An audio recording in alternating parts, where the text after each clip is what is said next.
Right here, right now, it's LA South. I'm Pamela Kay. Today's guest is Barry Tanner. We are flying high with this World War II enthusiast and pilot right after this.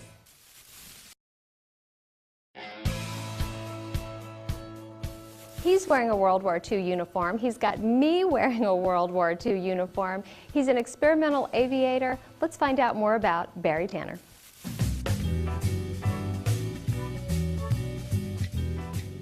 I'm with Barry Tanner. He is a World War II enthusiast and weekend fighter pilot.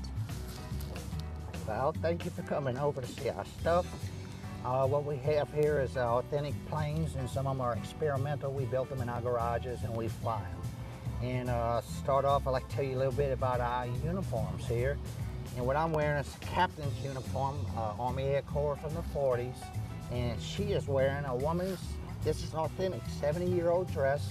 And it's a woman's service pilot. And the ladies during the war came in and they would deliver the fighters and the bombers all over the world for the actual pilots to go into war. Well, I always want to know who my driver is. That's very important. So tell me about my driver. All right, this is Paul Bruyette. He's from Lafayette, Louisiana. And he's into the vehicle part of the what we do. He built this Jeep at his house, or restored it. And he's going to be your driver today. Wow, well he's got the aviator glasses on. He's a captain, if you notice. He's got captain's bars and you're a lieutenant. Well, now that I know my rank, I'm supposed to be sitting on this side of the vehicle, so take me flying, fly boys. All right.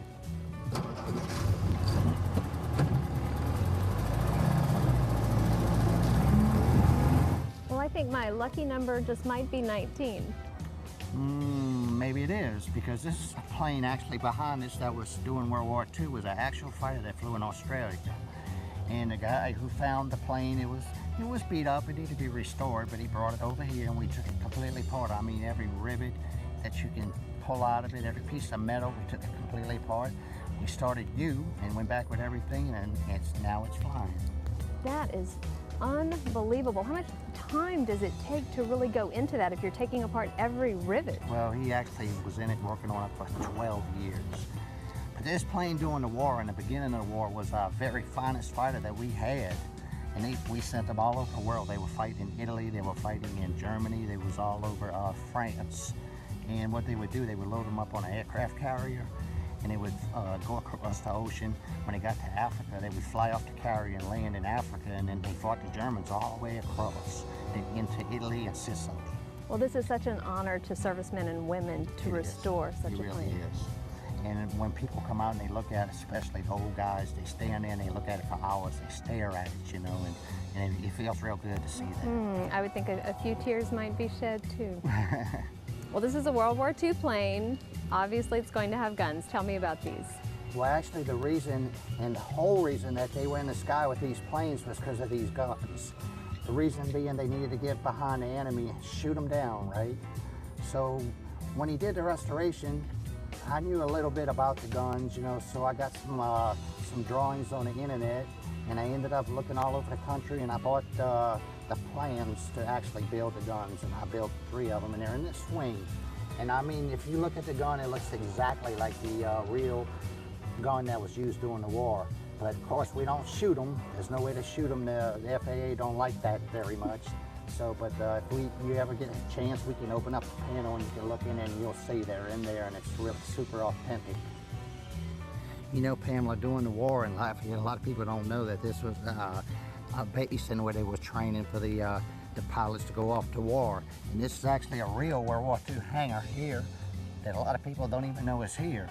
But there's a lot of history went on in there, and this is where we do our recreations. Wow, I've heard so much about Irma Ray, and I'm a little jealous, so you have to introduce me. Okay, Irma Ray here is an airplane that was used in World War II, and it's an observation airplane. And what they did with it is they flew over the lines, and it would say, like in Germany or Italy, and they would spot where the Germans were or the Italians were, and they would call in artillery or other pilots to come in with the fighters and shoot at them or blow them up or whatever. Bombers too were also involved in that. But that's what that is, and Irma Ray is actually the builder's wife. Irma Ray was tough. She wasn't extremely feminine, at least as far as the plane would go. There you go. You can see they got shot a couple of times, but not too bad. Well, I am honored to be in the cockpit of your plane, and it fits so snugly. You mentioned it's like you're one with the plane off camera. Is that really what the intention is? Yes, Pam. I mean, you know, if you fly in a lot of maneuvers that are really abrupt, you want to be part of the plane. You don't want to be bouncing around in there. You wear a seat belt, and you also wear, you know, straps and a parachute in case you have a problem you can bail out of it. You're sitting on a parachute, by the way. It's nice and cozy. I feel good with it now, sitting on it, but in the air, I would definitely be glad that it's here with me. Now tell me about all these controls. I'm obviously not a pilot, even though I'm pretending to be one today in this beautiful uniform, but what are all these gauges for? Yeah, I'm gonna give you a little flying lesson real quick here.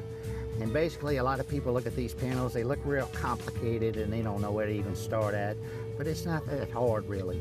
You have engine controls, of course, and that's what the RPM gauge right here is for. You need to know how fast your engine is going. You want to go fast, this is the throttle. Put your hand on that knob. If you want to go wide open fast, you push that all the way forward. Okay, push it. Okay, now you're going wide open fast. Now come all the way back. This is you coming in for a land and you want to idle the engine and then just come down and land. Okay? Next gauge here is your speed, how fast you're going in the air. If you look at this thing, you'll see a yellow line here. This is where you start getting up to the top of your speed. You notice about 180 miles an hour, but the airplane will actually fly 200 miles an hour. This plane here will go 200 miles an hour. And the red line means don't never go over that speed or you might rip off the wings. That's my reminder. Okay. This one here tells you if in the clouds. It tells you turning left and right. The blue is the sky and the brown is the ground, right?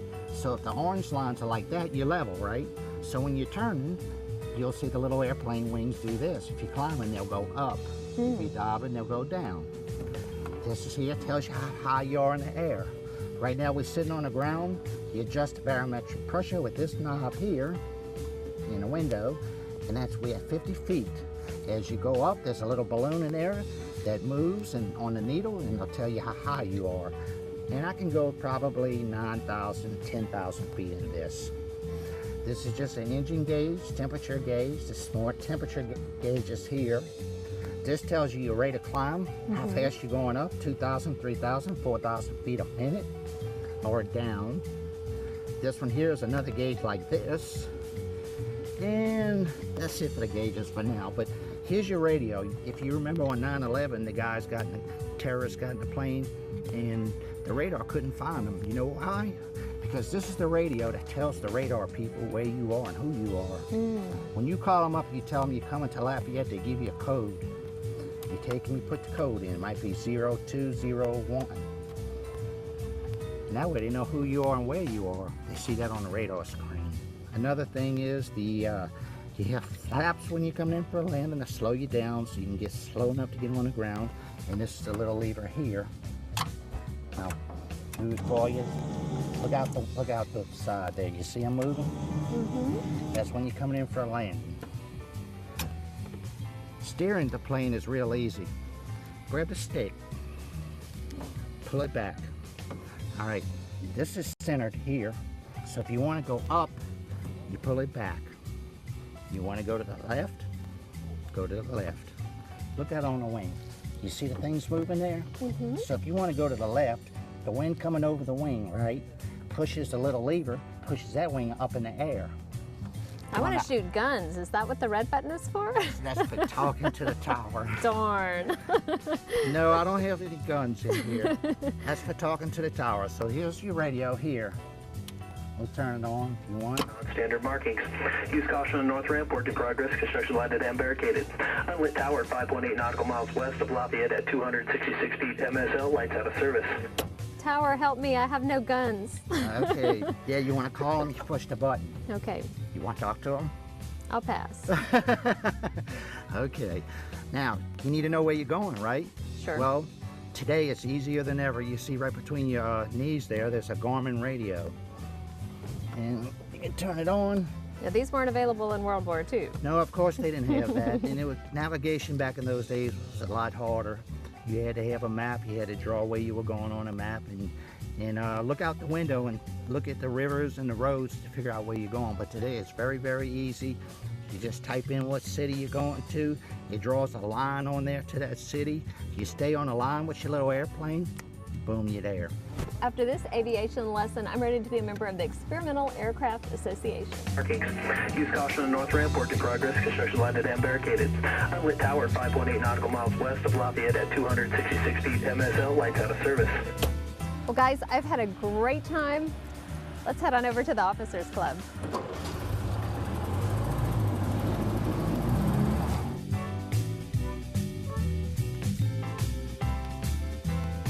There's an extra special thanks out there for Barry Tanner for inviting us to spend the day with him, and we want to encourage you to visit the D-Day Museum in New Orleans and also make sure and show a special appreciation to all our servicemen and women.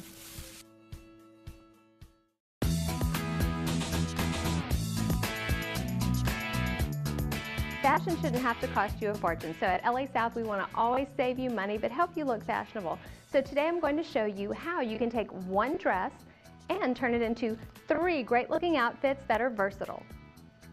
We're going to start with the dress that I have on. This is right here, Bevo's in Lafayette, so we've got $38. And you'll notice kind of the bat wing style. This is something that's really versatile and cool. I'm going to just kind of untie this. Hopefully I won't lose my microphone. This is a style you can kind of pull, you can drape loosely if you kind of want to have a little more room and be more comfortable, or you can tie it a little bit tighter if you want to accentuate your waist. So I'm going to tie that a little bit tighter right now. Now I've got some boots on that are kind of funky, so if you're wanting to go for, hey, I want to go out, I want to party tonight, you can go for this kind of rocker style. So we're going to go rocker chic right now. It's got kind of a cross that's kind of embellished with this rhinestone. So you've got a little bit of a heel, a pointy toe, but it's still comfortable. Now what I'm going to do, I'm going to take this discounted jacket. You can find these at Goodwill. You can find these on sale, especially this time of the year. So I'm going to zip this up over the dress. It gives it a really nice fitted look, and it almost looks like a skirt and jacket. So I've got the skirt jacket look with the boots, and if I want to change it up, I'm going to take these bracelets off. Now Burke's Outlet, that is such a great place for accessories. You would look for bracelets at the department store and you're going to pay $20 to $30 sometimes for one bracelet. You can load up on these, multiple colors, multiple styles, $2 and $3 sometimes for a strand. Sometimes they'll have multiple strands all bound together. You can get plenty for the same price that you would get one at a department store. Now I'm going to show you these. We're going to let the camera close up on these. I've got one of the pair that's on my ears right now. You'll see all of these, and the price is $4.99. They were regularly $18, and I've got so many different style hoops as well as individual rhinestones that I can put in my ears. So if I want to change up and go with that whole rocker style, I can go that route. So then I've got a whole outfit for a night out on the town. Same dress, same pearl bracelet, $38. All I did was switch out to a pair of pumps. These are BCBG girls. You can find these on sale. Definitely find them on sale. Regular price, they might be a little pricey. Just like the boots this time of year, so much is on sale. So look for your leather, anything that looks like kind of a winter coat, that's going to be on sale. This is a great jacket. It was Marona, Target, on sale, $19.99. It didn't have a belt, so don't let that scare you away. Grab a nice scarf. Yellow, bright yellow would have been a great color, but what I did, I mixed an animal print, a couple of dollars. You can find those at Goodwill too, but this one a couple of dollars at Target. I'm going to put this over my dress, and now I've got a nice ready for work look. And now I'm ready to go shopping with friends. All I did, I changed out the last pair I had on for boots. I've added some scarves. So you can take one $38 dress, change out your accessories inexpensively, and just mix and match things and have a whole new look without adding a lot of expense to your wardrobe. So be creative, have fun, without spending a lot of extra dollars.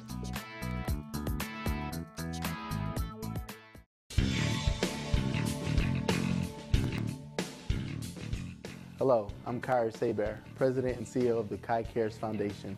I'd like to invite you to the Acadiana All-Star Weekend, which consists of 3 main events: the Acadiana All-Star Kickoff Gala at the Acadiana Center for the Arts, the Football Cheer and Dance Camp hosted by Roman Harper, Kyrie Saber, myself, Appaloosa's own Devery Henderson, along with many NFL players, NFL and NBA cheerleaders, for our young ladies as well. I also like to invite you to our celebrity basketball game.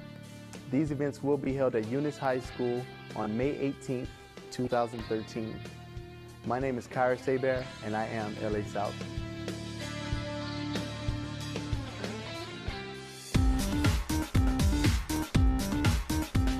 Hey, it's TJ And Cody. with your Mix 1071 entertainment news and celebrity gossip on a Monday, start of the week, fresh start.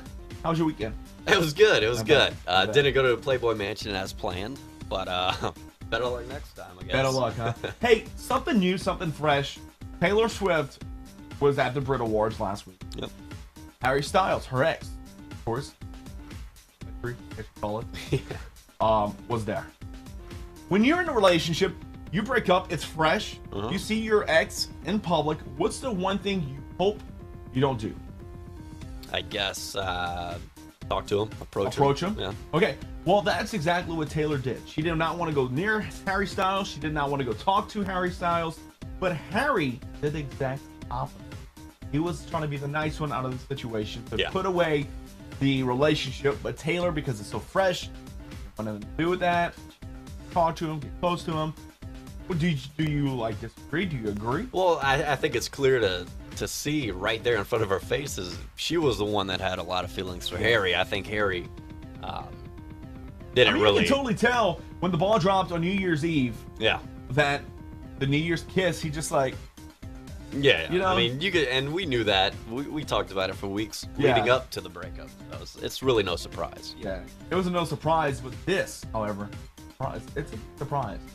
Rihanna and Chris Brown taking a limo To the beach on her birthday. on her birthday. Now the on again, off again couple. It's like a roller coaster relationship. I don't understand. Supposedly broke up last week or something. Yeah. And now they're back on. So if you're in a relationship and you know, you got to look at Rihanna's situation. Chris Brown did his abuse yeah. in 0809. Mhm. Is this like for Rihanna like a standpoint about to all her fans, all the ladies that have been through the current situation? It's okay to forgive. I guess you could say that, but more oftentimes than not, these situations, we've seen it before with famous people. Yeah. Never works out well. I mean, and a private beach, got there by limo. I don't understand. Rihanna's all about drama. Yeah, you took the words from my mouth. I think when everything's going peachy clean, she likes drama. Chris She Brown's likes the perfect guy for all the drama, especially the past few. Yeah, I think this will end up coming back to bite her. If not soon, definitely later. Yeah. You can get all the details on our website at mix1071fm.com. We'll be back with you on Wednesday. Have a good rest of your day. Yes. It's TJ And Cody. with your Mix 1071 entertainment news and celebrity gossip. Thanks for being here with me on LA South. And if you have stayed with me to the end, I have special news for you. Of course, we've got to thank Barry Tanner with our World War II special today. Will be Wednesday with Wortman Pottery. I get to get my hands dirty, play with some clay and some kitty cats. And we want you to remember, text Monster to 64636 for your chance for a Monster Jam ticket giveaway on Friday. So don't miss out on that. And the month of March is jam-packed full, since it's Monster Jam. We're jam-packed full of tickets for you. Might be some Carrie Underwood, Hunter Hayes tickets in there. Might be some gift cards worth hundreds of dollars. So you don't want to miss out on what you might get for free just by texting 64636 on LA South.